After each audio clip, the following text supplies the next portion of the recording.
ساکنان میگویند پیشبرد روزگار از 600 تا 800 سامانی و یا 80 دلار در پایتخت تاجیکستان تقریبا غیر امکان است. محض همین قدر معاش را آژانسی ضد فساد برای داوطلبان کار در این نهاد پیشنهاد میکنند. با گفته دوشنبگی ها مبلغ مذکور تنها برای خرج نقلیات و خوراک نصف روزی میرسد. به خصوص در دوشنبه برای زندگی حداقل 1,500 سامانی لازم است. البته نمیرسد. در تاجیکستان همچون معاش این خیلی کم است. 5000 بالا باشد میشد با فکر ما.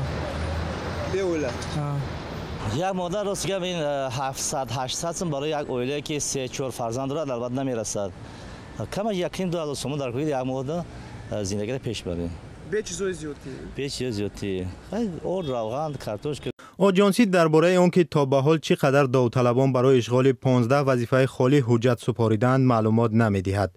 شرط‌های قبول به کار که در سامانه آژانسی نشر شده است خیلی بلند است. معلومات عالی اقتصادی و یا حقوق شناسی، 2 سال تجربه کاری در نهادهای دولتی و یا 3 سال سابقه عمومی مهنتی. کارشناسان میگویند معاش پست در نهاد به مثل آژانسی ضد فساد برای سوء استفاده از منصب باعث می شود.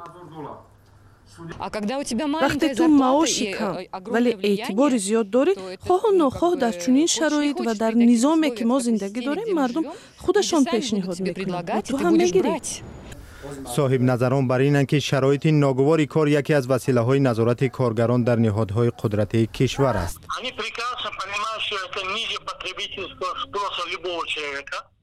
آنها خوب میفهمند که این معاش کم است. آنها کارگران را به فسادکاری طیله می‌دهند تا اینکه زمام آنها را در دست داشته باشند. در لحظه دلخواه آنها را زبان کوتاه می‌کنند که با چنین معاش کم زندگی کردن غیر امکان است و شما با اعمال غیر قانونی مشغول بودید.